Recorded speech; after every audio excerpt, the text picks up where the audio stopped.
Hi guys, welcome to my channel. I'll be talking about the mistakes that I made in my natural hair journey so you don't have to make the same mistakes, because I wish someone told me this earlier, because I would have retained so much length and I would have seen so much growth. But we move and I'm here to give you all the teasers, so let's get started. The third tip would be protective styles. So when you're protective styling your hair, you need to make sure that the protective style benefits your hair. Because I've seen some protective styles and I'm like, girl, that installation process is going to break off loads of your hair, like those teeny tiny braids. I love the whole aesthetic of it, but I believe the installation process is going to be too much tension on your hair, and even unraveling it is going to be so easy for your hair to break off. And for me, I prefer twists. My ultimate or go-to protective style are twists because I believe it doesn't cause a lot of tension on my hair. I can easily unravel it and re-moisturize my hair. So that's my favorite protective style. I've seen people say they love cornrows and it helps their hair to grow or retain length, but for me, I don't like cornrows. I don't remember the last time I did cornrows. It was probably 2 years ago because I feel like the installation process was too much on my hair. It was too much for my hair to take in, and I realized that I receive more breakage than I do when I do twists. So the last time I did cornrows was about 2 years ago. Yeah, so with protective styling, what I want to say is find a protective style that works for your hair. Not every protective style is going to be beneficial towards your hair or for your hair. So make sure that whatever hairstyle that you've done in the past and you realize that your hair broke off more, then please don't do it again. It's not worth it. Even if the hairstyle is really pretty, I mean, the whole aesthetic of it is given, but it's not helping your own natural hair, then sis, what's the point? There's no point. At the end of the day, at the end of 1 month, you're going to take it off.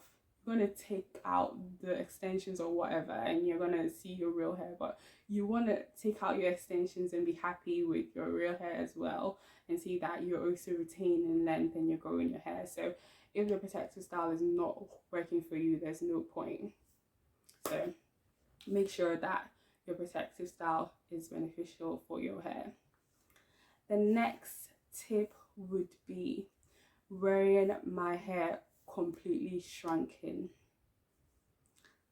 I know some people are going to come for me, but it is important that I say this because for my hair, I've realized that if I wear my hair in an afro, even though it's so cute and it's so majestic and it's so goddess-like to me, the amount of tangles, the amount of um matting that I receive at the end of the day is not worth it for me, because it will take me forever to detangle my hair and I see a lot more shedding and breakage. So for me, I try to stretch out my hair. My hair is, even though it's shrunken here, it's not completely shrunken, because if my hair was really shrunken it would be really tiny because the shrinkage is real over here. But for me, I try to stretch out my hair a bit. This is blow dried hair on minimum heat.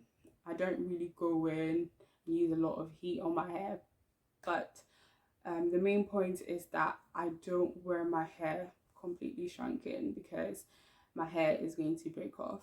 So if you have kinky, coily, very thick hair like mine, it will be best to stretch out your hair a bit so that you can retain a lot of length. The next mistake would be detangling my hair like me and my hair are fighting. Detangling my hair in a rush. Oh, I'm sorry, hair. Please forgive me. Because I wasn't gentle with my hair at all in the beginning. I will comb and comb and comb and comb and comb and comb my hair over and over again, thinking I needed to make sure that all all the kinks are out of my hair, that my hair is so detangled that possibly I can run my fingers through my hair. And look at how thick my hair is. It looks even thicker in real life. So imagine me thinking that I could actually run my hands through my hair and think, okay, that's when it is detangled. Oh, it's so silly. But I'm glad that I've learned from that, because I was just breaking off my hair unnecessarily. So when you're detangling your hair, make sure that you're very gentle with your hair and you're not over combing or over detangling your hair, because I feel like the more you do that, the more your hair is going to shed or break off. So make sure that you're very patient with your hair. And if you have any plans in 30 minutes, please don't try and detangle your hair, especially if you've got 4C, 4B, 4A hair or natural kinky coily hair. Don't give your hair like a time frame that you have to detangle your hair by. Don't rush your hair. Your hair is going to do what it does. Like, take your time with your hair and be gentle with your hair, because when you're detangling your hair, that's when a lot of breakage happens. So please be gentle. Don't be like me. So the next tip or the next mistake that I made was going to salons and expecting them to be kind and gentle with my hair. Of course, hairdressers, they're concerned more about doing the style and getting to their next client or customer. They're not really concerned about the health of your hair. Okay, some are, but not everyone is. Most of them are very good at styling your hair, but not good at taking care or catering to natural or kinky 4C hair. They're more concerned about getting the style done, making sure it looks pretty, but you're not concerned about your actual hair. So when you're going to these salons, I would say learn how to do your own hair. But if you struggle with doing that, then go to a salon which your friend has recommended, because they are concerned about the health of people's hair. Or what else can I suggest?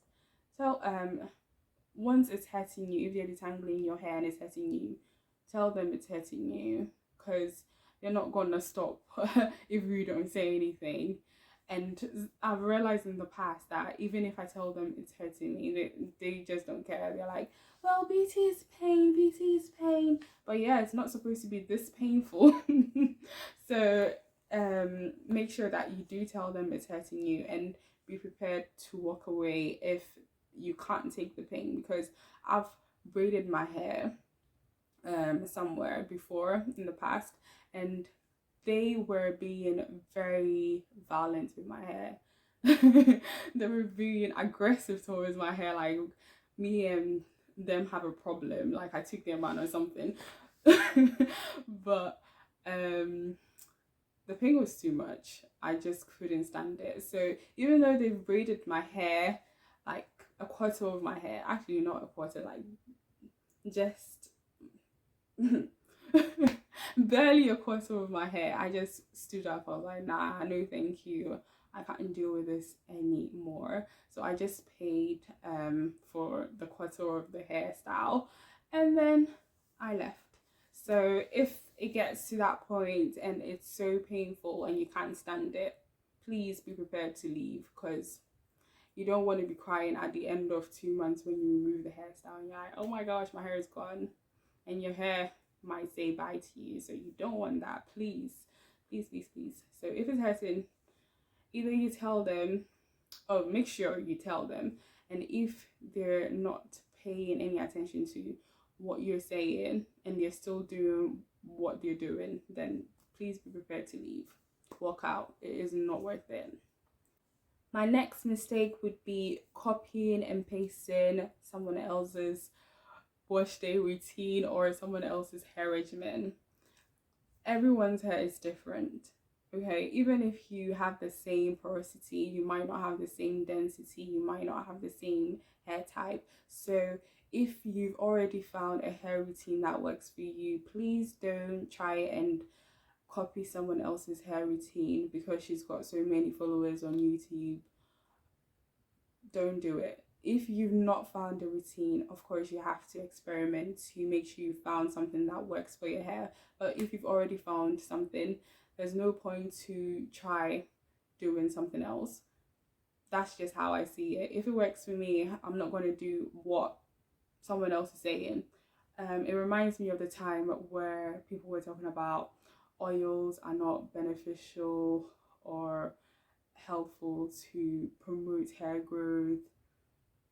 I don't even know what excuse or what main point or their reasoning were for disregarding or saying that oils are not helpful for natural hair. I didn't even watch those videos because I know for the past 4 years since I started my natural hair journey, I've been using oils and butters and my hair has thrived. Why will I stop doing something that works for me because someone sitting in her house who has never seen my hair is telling me that you don't have to use it? Nah, you've never seen my hair. Why am I going to do that? I'm not going to do that.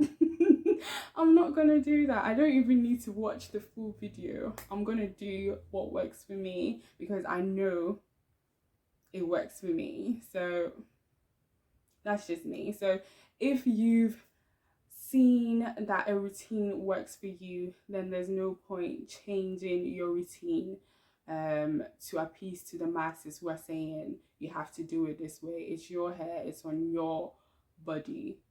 Please do what benefits it. Another example I could give is I've seen that some people detangle their hair during the time they deep condition their hair. I don't do that because I've tried doing that before at the start of my natural hair journey, and what happened was after rinsing out the deep conditioner, my hair would shrink up again, and then my hair tangles around each other because my hair strands love each other so much. So what I do is I make sure I detangle my hair at the end of my wash day routine after washing out the deep conditioner because that's the last stage of my wash day routine, and I'm not going to be wetting my hair because I'm rinsing out the deep conditioner and then end up having a lot of shrinkage. So that's the best time for me to detangle my hair. So if you've got a routine that works for you, please stick with it. There's no point changing it to someone else's routine when you found something that works for your hair. Also, the next mistake that I personally didn't make but I've seen a lot of people making is when they found a good product but they try a different product because they've heard it's good, it's working for their friend, but you already have a product that works for you. Sis, what's the point? What's the point? I don't understand why people do this, because if you've already found a product that works for your hair loves it, your hair is thanking you, it's thriving, it's moisturized, it's juicy, then what's the point? Why are you changing it up? And I'm sure that people are curious and they want to see what's out there, but if you've already found a product that works for your hair, there's no point changing it. I've been using the same deep conditioner and shampoo since the beginning of my natural hair journey. Actually, I've been using them even when I was relaxed. About 5 years ago, I've been using them, and I continue to use it. I continue to use it because it still works for my hair, and that's the Cream of Nature argan oil. That's what I use, and I know it helps my hair. My hair loves it. So that's what I use. So there's no point changing a product that works for your hair.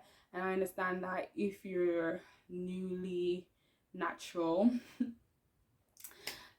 you might be in the experimental phase, you want to find products that work well for your hair, then yeah, of course I understand that you might have a lot of different products that you've tried, but once you found the products, please stick with it. I feel like your hair will thank you if you do. So that's the end of today's video. Thank you so much for watching. I really appreciate it. Please don't forget to like, comment, and subscribe. Thank you so much. Until next time, bye.